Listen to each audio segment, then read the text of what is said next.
Živijo, mene zanima, kako vi kaj sprejemate sami sebe. Koliko enega strahu imate, ko vstopate v svet, koliko enega sramu doživljate, ko želite narediti nekaj po svoje, pa dobite cel kup enih kritik ali pa enih opazk, kako bi vi mogli ali pa kaj drugi ljudje mislijo. Oziroma, če gremo bolj konkretno, govoriti o tem, ko se v življenju odločimo nekaj narediti ali pa ko sprejmemo neko odločitev, pa nam naši starši rečejo, joj, pa se ti zdi res to prava izbira, ali pa nam naš partner reče, joj, meni se zdi pa to čist ena zgrešena ideja. In koliko lahko mi v takih trenutkih pravzaprav ohranimo neke avtonomnosti, koliko lahko mi ostanemo trdni v tem, da to je moja odločitev in jaz bom za to odločitvijo stala in bom sprejela vso odgovornost in vse posledice, ki bojo skupaj s to odločitvijo prišle.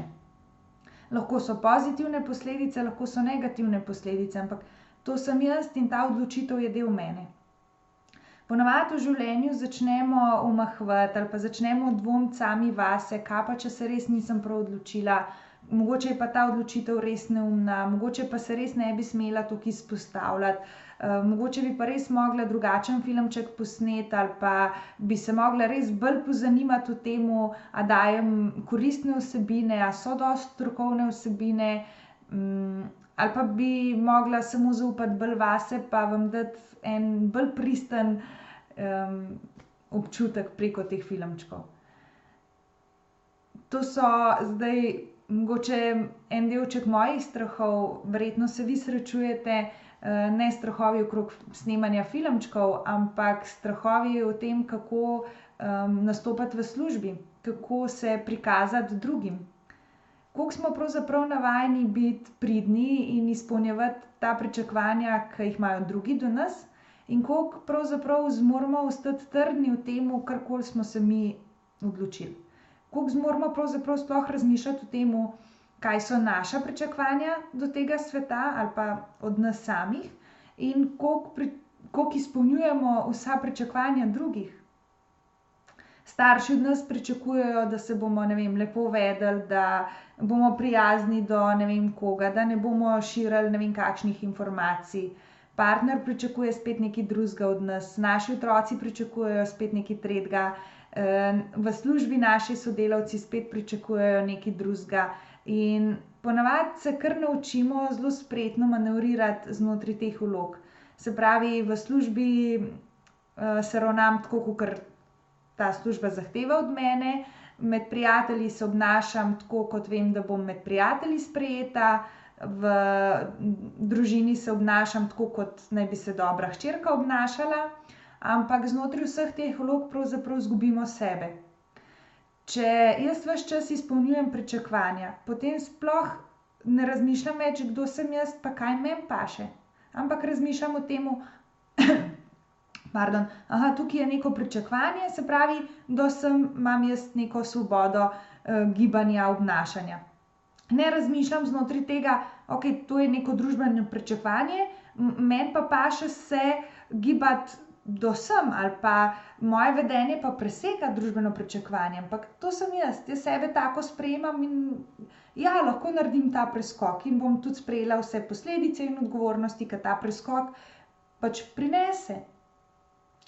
Večina ali pa, sploh tisti, ke smo bili tako nekako, doma zelo vzgojeni v tem pridnem smislu, ali pa, zelo zasramovani, kadar smo naredili neko napako, potem se zelo naučimo, kje so ti, okvirji. Se pravi, če grem, preko te meje, potem me družina nekako zavrže, me ne marajo več, me gledajo grdo, se z mano ne pogovarjajo več na tak način, se pravi, mi ta sram da, oziroma to njihovo obnašanje da neko mejo, do kam se jaz lahko obnašam, kaj je še sprejemljivo in kaj ne več.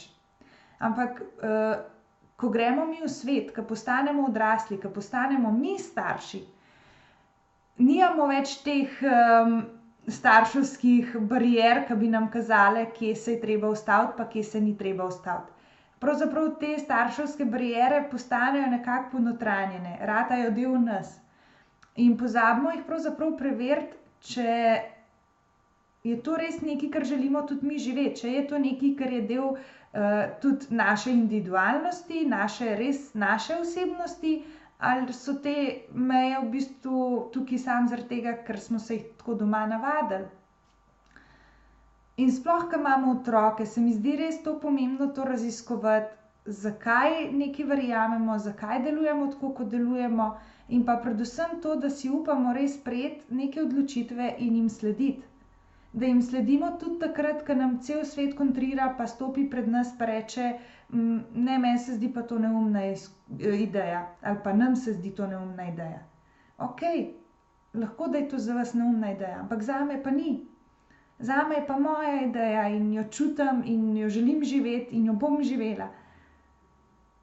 In znotraj vseh teh pravil in znotraj te družbe, ki je danes, je res toliko hitro ali pa z lahkoto obsoditi nekoga, ki gre preko teh mej, nekoga, ki gre preko naših pričakovanj in ga imamo nekako za enega odpadnika ali pa za nekoga, ki je čuden, ali pa zelo hitro obsojamo, lej, ta pa sploh ne pozna neke, ne vem, etike, ali pa se ne drži nekih ustaljenih stališč ali pa pričakovanj. Ampak pravzaprav, ja, to bi mogli na neki način pozdravljati. Moramo razvijati to lastno avtonomijo. Saj naj bo ta avtonomija prijazna, naj bo vodilo te avtonomije še vedno ljubezen. Ampak na drugi strani ne rabimo pa obsojati nekoga, ki dela drugače, kot delamo mi. Lahko poslušamo njegovo stališče, njegovo zgodbo, zakaj čuti potrebo, da gre tukaj preko te meje. Mogoče ima razlog. No, čisto toliko sem hotela vas majčkeno spomniti tudi na te vloge. Kdo ste kot ženska? Kdo ste kot moški? A ste neka majhna punčka tudi v partnerstvu, ki čaka, da vas bo partner slišal pa razumel? Ali zmorete biti odrasla, odločna ženska, ki ve, kaj hoče, ki ve, kaj potrebuje, ki ve, kako se odloča? Znate biti mama? A znate moški biti moški? Ali ste užaljen fantek, ki se skrije, ki se odmakne, ki ne zmore se soočiti z nekimi izzivi? In predvsem se vidi to v tistih vlogah, ko začnemo jamrati, ko se začnemo smiliti sami sebi, saj itak nikoli ni boljše. Tam ratamo eni majhni otroci, ki čakamo na to, da nas bo nekdo slišal. Ampak za katero ceno?